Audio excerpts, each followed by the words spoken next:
It was April 14th, 1998, and Dale Henriksen was 52 years old when the New Holland dealer from Wilmar drove out to his farm outside Painesville, Minnesota, with a trade-in offer that most men would have taken without a second thought. The machine in question was a 1979 New Holland 1095 bale wagon. 19 years old. Still running. Still doing the job it was built for. Dale's father had bought it new in the spring of '79, 2 months before he died of a heart attack in the South Field. The dealer, young guy, couldn't have been 30, stood in the shed doorway with a clipboard and looked at the wagon the way you'd look at a dog too old to hunt. "I can give you $1,200 on trade," he said. "Toward a used round baler. We've got a '95 BR 780 that'll change how you work." Dale was leaning against the workbench, arms crossed. He didn't say anything right away. "Thing is," the dealer went on, "nobody's buying square bales anymore. You're spending twice the labor for half the market. And parts for this wagon? They're not making them. You're one breakdown away from scrap metal." Dale looked at the 1095. The paint was faded. The hydraulic lines had been replaced 3 times. The table chains were original but worn. He'd rebuilt the kicker mechanism himself in 1991. The wagon still stacked 104 bales in 9 levels if you loaded it right. His father had known every bolt on that machine. "I'll think about it," Dale said. The dealer left his card on the bench and drove back to Wilmar. Dale never called. If you've found your way to this story, you're probably someone who understands that some decisions aren't about efficiency. They're about what you can't let go of, even when letting go makes sense. If that kind of story matters to you, subscribe. There are more like this one. Dale Henriksen grew up on 240 acres of clay loam soil that didn't forgive mistakes. His father, Carl, ran beef cattle and put up hay for winter feed and for sale to neighbors who'd rather buy than bale. Carl believed in owned equipment. He believed in cash purchases when possible, short notes when not, and he believed that if you bought something well made, you ran it until it quit. The New Holland 1095 arrived on the farm in May of 1979. It cost $8,400. Carl paid half down and financed the rest over 3 years. It was the last piece of equipment he ever bought. He died in the field on July 9th, 1979. Dale was 33. His mother was 56. His sister had married a man in South Dakota and wasn't coming back. The farm became Dale's by inheritance and necessity. He sold half the cattle that fall to cover the funeral and the remaining note on the bale wagon. He kept 20 head, kept haying, and worked winters at the feed mill in Painesville to stay ahead of the property taxes. The 1095 became part of the routine. Every summer he'd cut hay, let it cure, bale it with the New Holland square baler his father had bought in 1974, and the wagon would follow behind, lifting bales off the ground with its kicker mechanism and stacking them automatically in a tight, transportable load. It was a system. It worked. Dale never married. His mother passed in 1986. The farm stayed at 240 acres. He didn't expand, and he didn't improve. He maintained. By 1998, when the dealer came out with the trade offer, the landscape around him had changed. Neighbors were running bigger equipment on bigger farms. Round bales were everywhere. Faster to make, easier to store, cheaper to handle. Square bales were becoming a specialty product, a niche, an old man's crop. Dale was still buying twine in the same quantities his father had. He was still stacking bales in the same barn. He was still running the same wagon. The dealer's offer wasn't wrong. It was reasonable, practical, forward-thinking. Dale refused it anyway. The first 10 years after that refusal didn't prove him right. They just proved he was stubborn. In 1999, the kicker mechanism on the 1095 broke during the second cutting. A pivot pin sheared off. The part wasn't in any catalog. Dale drove to 3 salvage yards across 2 counties before he found a donor wagon rusting in a grove near Litchfield. He pulled the pin, brought it home, and installed it himself. Cost him 2 days and a case of beer to the salvage yard owner. In 2001, the hydraulic pump started leaking. He rebuilt it at the kitchen table using a repair manual he'd mail-ordered from a retired mechanic in Iowa. Took him a week. The pump lasted another 6 years. In 2003, a neighbor, a man named Vern Ostrom, ran 800 acres of corn and soybeans, stopped by during baling season and watched Dale run the wagon across the field. "You still using that old thing?" Vern said. "Still works," Dale said. "How much time you spending keeping it alive?" Dale didn't answer. Vern shook his head. "I went to rounds in '96. Best decision I ever made. Cut my baling time in half." "Good for you," Dale said. Vern didn't come back.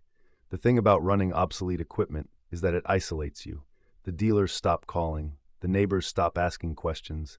You become the guy who does it the old way, and people assume it's because you're cheap, or stubborn, or stuck. Maybe all three were true. But Dale wasn't sentimental in the way people thought. He didn't talk about his father when he was working on the wagon. He didn't keep the machine out of memory. He kept it because replacing it felt like admitting the work his father had done. The debt he'd carried, the equipment he'd chosen, had been for nothing. The 1095 had outlived Carl by 30 years. That had to mean something. By 2005, Dale had developed a system that was part farming, part archaeology. He kept a 3-ring binder in the shed with hand-drawn diagrams of every major component on the 1095. Measurements, bolt patterns, hydraulic pressures, torque specifications he'd figured out through trial and error. When something broke, he'd reference the binder, figure out what he needed, and then start calling. Most of the calls went nowhere. Parts suppliers would check their systems and come back with the same answer: discontinued. No longer available. Try a salvage yard. So Dale became a regular at farm auctions and estate sales within a 100-mile radius. He wasn't there to buy equipment, he was there to scavenge parts. He'd walk through rows of rusting machinery, looking for anything with a 1095 badge or compatible hydraulics. Sometimes he'd find something. Most times he didn't. In 2006, he found a complete 1095 sitting behind a barn near Hutchinson. The farmer had died. The widow was selling everything. The wagon had been sitting for 12 years, weeds growing through the frame, mice nesting in the hydraulic reservoir. Dale offered her $400. She took it. He spent 2 days pulling parts, seals, hoses, a complete backup kicker arm, electrical components, bearings. He left the frame and took everything else. That stash kept his wagon running for another 5 years. But it was getting harder, not just finding parts, remembering why it mattered. By 2008, Dale was 62. The cattle were gone. He was haying 180 acres, his own land and a rented parcel from a widow in Roscoe Township who didn't want to sell but couldn't work it. He was still producing square bales, but the buyers were fewer. Most of his customers were horse owners, small hobby farms, people who needed bales they could lift by hand. The profit margin was thin. Some years it disappeared entirely. The 1095 had become a project in itself. He'd fabricated parts that hadn't existed in a decade. He'd welded cracks in the frame. He'd rewired the electrical system twice. He kept that binder full of notes, sketches, measurements, bolt sizes, hydraulic pressure, so that if something failed, he'd know how to rebuild it. He wasn't farming anymore. Not really. He was maintaining a machine so he could justify maintaining a farm. In 2011, the hay market dropped. Diesel went up. Dale lost money that year. He lost money the next year, too. He thought about quitting. He thought about selling the land, the equipment, the whole operation. He sat in the kitchen one night in January of 2012 with a calculator and a stack of papers, tax records, fuel receipts, repair costs. He ran the numbers 3 times. Every scenario ended the same way. He was losing ground. The smart move was obvious. Sell the land while it still had value. Sell the equipment for scrap. Move into town. Live on Social Security and whatever the farm sale brought in. He could have done it. Should have done it. He didn't. The next morning, he went out to the shed and started rebuilding the baler's pickup mechanism. Spring was 4 months away. He needed to be ready. In 2013, the table chains on the wagon finally wore through. Not broke, just wore down to where they wouldn't hold tension anymore. The bales would slide instead of stacking. The whole system depended on those chains. Dale pulled them off and laid them out on the workbench. Original equipment, 34 years old. He'd known they were on borrowed time, but seeing them finally give out felt like watching something die that had been sick for years but never quit. He called every parts supplier he knew. Nothing. He called the salvage yards. The Hutchinson wagon was long gone. Nobody else had a 1095 with chains worth pulling. He sat with it for a week. Then he loaded the chains into his truck, drove to Wilmar, and walked into a machine shop run by a man named Art Pedersen. Art was in his 70s, ran the shop himself, did custom work for farmers who needed things you couldn't buy anymore. Dale spread the chains on Art's workbench. "Can you make these?" Dale asked. Art picked one up, looked at the links, the spacing, the wear pattern. "I can make them," Art said. "It'll cost you." "How much?" "1,100. Maybe more if the steel price goes up." Dale thought about it. The whole wagon wasn't worth 1,100. "How long?" Dale asked. 3 weeks, Dale nodded. "Do it." He picked up the chains in early April. They fit perfectly. He installed them himself over 2 days, greasing every link, checking the tension, running the system through empty cycles until he was sure it would hold. He bailed that summer like always. The first time anyone outside of Painesville paid attention to Dale Henriksen and his 1095 bale wagon was in the summer of 2017. A man named Eric Tovold, a filmmaker from Minneapolis, was working on a documentary project about disappearing agricultural equipment. He'd been driving through rural Minnesota with a camera and a list of machines he wanted to document before they vanished completely. Bale wagons were on that list. Eric had heard about Dale from Art Pedersen, the machinist in Wilmar who'd made the chains. Art mentioned there was a guy near Painesville still running a 1095, still putting up square bales, still doing it the way it used to be done, still spending money to keep a machine alive that most people had scrapped 20 years ago. Eric called Dale in June. "I'm not interested in being on camera," Dale said. "You don't have to be," Eric said. "I just want to film the machine working, maybe ask you a few questions about how you keep it running." Dale thought about it. "You paying?" Dale asked. "I can pay you for your time," Eric said. "Call it a consulting fee, $500 for an afternoon." Dale agreed. Eric showed up on a Thursday in July with a camera, a microphone, and a notebook. Dale had the 1095 hitched and ready. They spent 4 hours in the field. Eric filmed the wagon lifting bales, stacking them, the kicker arm moving in rhythm, the hydraulics humming. He filmed Dale's hands on the controls. He filmed the faded New Holland decals. He filmed the welds and the worn paint and the custom-made table chains. Afterward, they sat in the shed and Eric asked questions. "Why do you still run this machine?" Eric asked. Dale looked at the wagon. "Because it still works. But it's got to be expensive to maintain." "Everything's expensive," Dale said. "Do you ever think about switching to round bales?" "I've thought about it, but you don't." "No." Eric wrote that down. "When did your father buy this wagon?" Eric asked. "Spring of '79. "And he's gone?" "He died 2 months after he bought it." Eric stopped writing. "So this is the last thing he ever purchased for the farm," Eric said. Dale didn't answer right away. "I guess it is," he said finally. Eric looked at the wagon, then back at Dale. "And you've kept it running for 38 years, Eric said. 38 years, Dale said. "That's remarkable." Dale shrugged. "It's just what I did." Eric's documentary was released in 2018. It was called The Last Bale Wagons. It played at a film festival in Minneapolis, got some attention online, and eventually made its way to YouTube, where it accumulated a quiet but dedicated audience, people interested in agricultural history, vintage machinery, the slower kinds of stories that didn't fit modern farming publications. Dale was in the film for maybe 8 minutes. His section was near the end. The footage of the 1095 was clear, well shot, and strangely beautiful. You could see the machine working the way it was designed to work. You could see how much care had gone into keeping it alive. The documentary didn't make Dale famous, but it made him visible. In the fall of 2019, Dale started getting emails. The first was from a man in Ohio who collected vintage New Holland equipment. He'd seen the documentary and wanted to know if Dale would ever consider selling the 1095.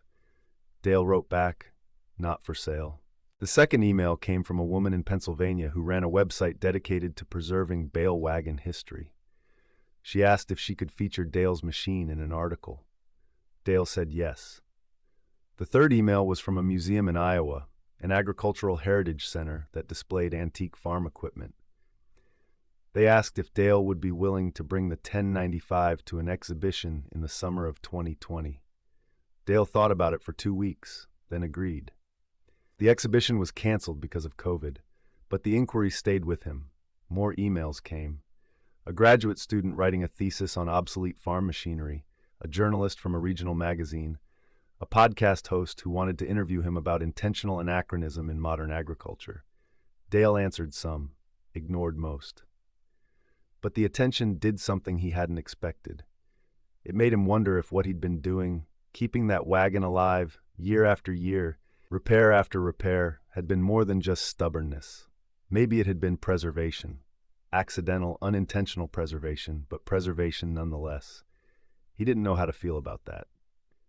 In early 2021, he got a call from a man named Richard Pelletier. Richard ran the Midwest Agricultural Museum in Charles City, Iowa. It was a serious operation: indoor exhibits, restored equipment, educational programming, school tours. Richard had seen the documentary. He'd read the articles. He'd followed Dale's story through the small network of people who cared about this kind of thing. He wanted to acquire the 1095 for the museum's permanent collection. "I'm not interested in selling it," Dale said. "I understand," Richard said. "But I want you to think about what happens to that machine when you're done farming. If it sits, it rusts. If it gets scrapped, it's gone. But if it's preserved, if people can see it, learn from it, it means something." Dale didn't say anything. "We'd pay fair value," Richard said, "and we'd credit your father's purchase. We'd tell the story. That machine represents something most people have forgotten: the ethic of repair, the idea that equipment was worth saving, the work it took to keep something alive when everyone else moved on." Dale listened. "You did something most farmers wouldn't do," Richard said. "You kept it running past the point where it made sense. And because you did, it survived. That matters." "I'll think about it," Dale said. Richard gave him his number and told him to call any time. Dale didn't call back for 8 months. Dale turned 75 in 2021. His knees were bad, his back was worse, he was still haying, but the acreage had dropped to 140. He'd given up the rented parcel. The widow had sold to a younger farmer who didn't need square bales. The 1095 was still running, barely.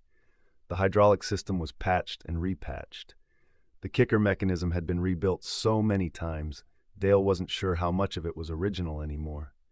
He'd replaced the tires twice. The frame was cracked in 3 places, and he'd reinforced it with steel plate. The machine was more repair than design at this point. It ran because Dale willed it to run. He knew it couldn't last much longer.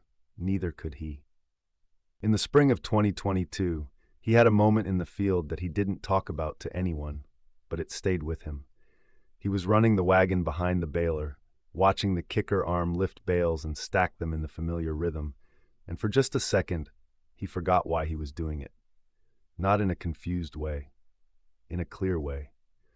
Like he'd stepped outside himself and could see the whole thing: the worn-out machine, the shrinking acreage, the years of repairs, the refusals, the isolation, and he couldn't remember what the point had been. He finished the field, unhitched the wagon, parked it in the shed.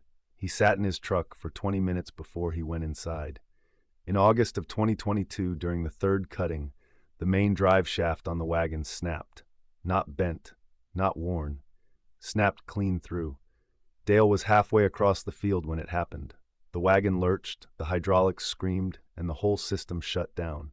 He climbed off the tractor and walked back to look. The shaft had fractured at the coupling. A catastrophic failure. The kind of break you don't fix in the field, or in the shed, or with a machinist in Wilmar. There was no replacement part. There was no salvage yard with a donor shaft. There was no way to fabricate something that precise under that much load. The wagon was done. Dale stood there for a long time looking at it. 43 years. That's how long it had run. Longer than most marriages. Longer than most careers. Longer than a lot of lives. He left it in the field overnight. The next morning, he hitched his truck to it and towed it back to the shed. He sat in the kitchen that afternoon with a cup of coffee and Richard Pelletier's phone number on a piece of paper. He called. "Is the offer still open?" Dale asked. "It is," Richard said. "I want 2 things," Dale said. "You tell people my father bought this machine new in 1979, and you tell them it ran for 43 years. We will, Richard said, and I want to deliver it myself. We'd be honored, Richard said. They set a date for early October. On October 6, 2022, Dale Henriksen hauled the 1979 New Holland 1095 bale wagon to the Midwest Agricultural Museum in Charles City, Iowa. It took him 3 hours.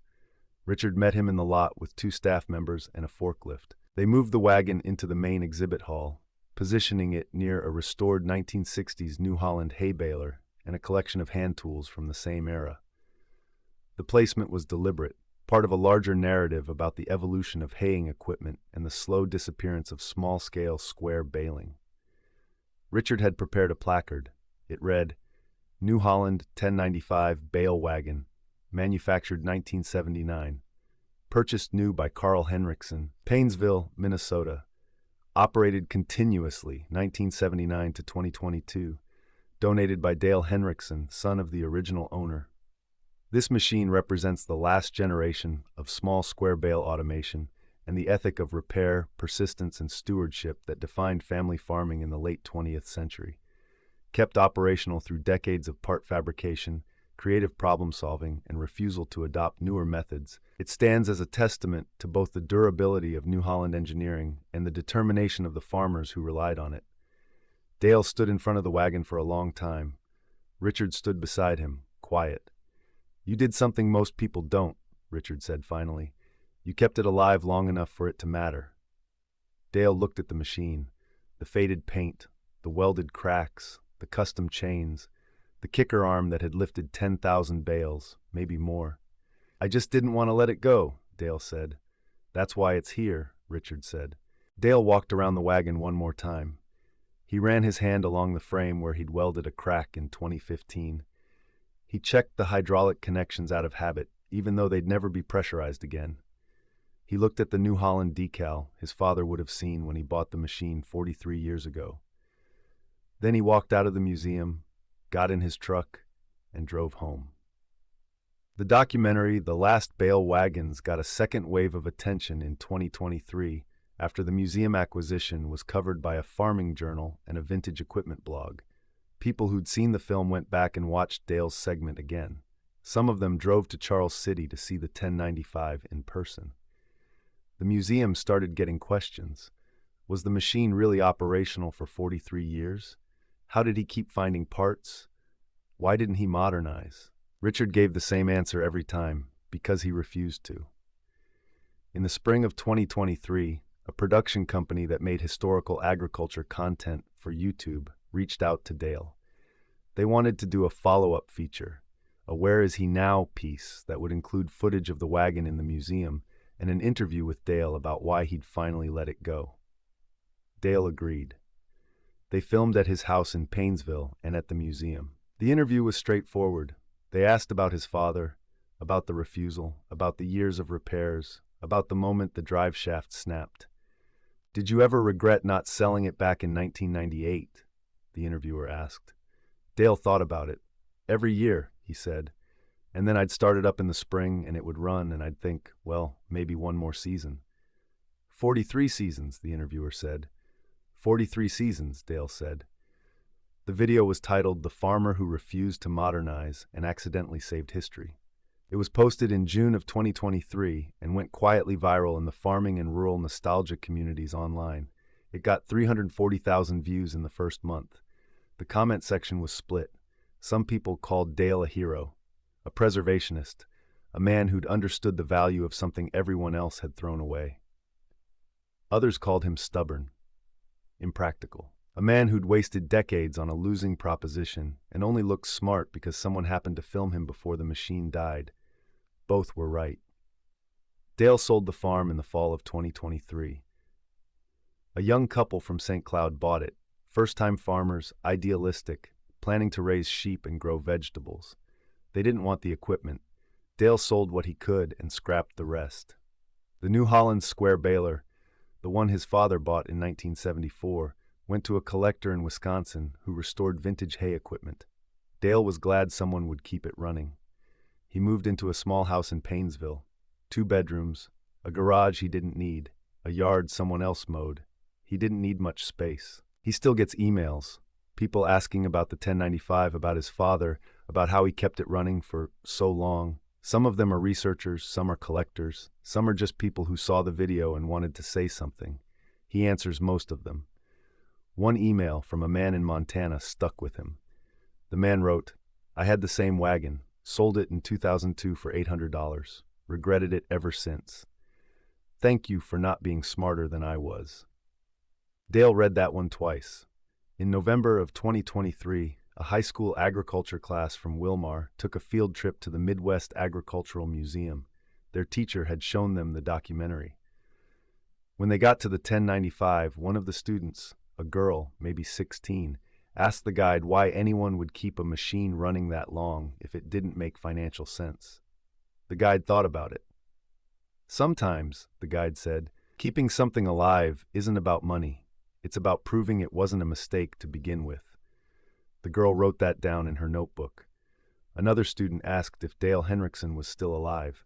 "He is," the guide said. "Lives about an hour north of here." "Does he ever come back to see it?" "Once a year," the guide said. "Usually in the spring." The New Holland 1095 bale wagon sits in the museum now, preserved under controlled temperature and humidity, surrounded by other machines that once defined how work got done. Visitors walk past it, some stop and read the placard, some take pictures, some just keep walking. It doesn't move anymore. It doesn't lift bales or hum with hydraulic pressure. It doesn't do the work it was built for. But it's still there. Carl Henriksen bought it in the spring of 1979 for $400, financed half, and died before the summer ended.